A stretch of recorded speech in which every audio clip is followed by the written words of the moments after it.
எடுத்துக்கோங்க. எடுத்து கட் பண்ணிக்கிட்டு இதை ஃபஸ்ட்டு ஒரு ஃபோல்டு, செகண்ட் ஒரு பாருங்கள். இப்போ இது மாதிரி வந்துடுத்து பாருங்கள். இந்த மாதிரி நான் வந்து சாரீ பீஸ்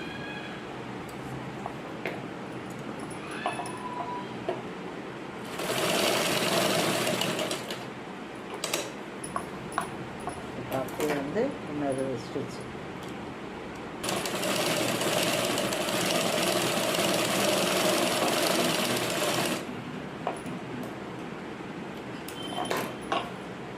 வந்து நம்ம இதில் ஸ்டிச் பண்ணிட்டு வந்தோம்.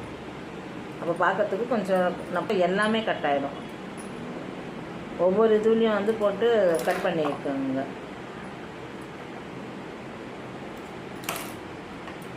இந்த மாதிரி தனித்தனியாக தைச்சா தான் கரெக்டாக இருக்கும். இதே வந்து நம்ம ஜாயின் பண்ணி தைச்சோம்னா அதில் மாட்டிச்சுன்னா ஒரு பீட்ஸ் காய்ந்துச்சுன்னா எல்லா பீட்ஸுமே வந்து காய்ந்து ஆகிடும். ஓகே ஃப்ரெண்ட்ஸ், இது பிடிச்சிருக்கோன்னு நம்ம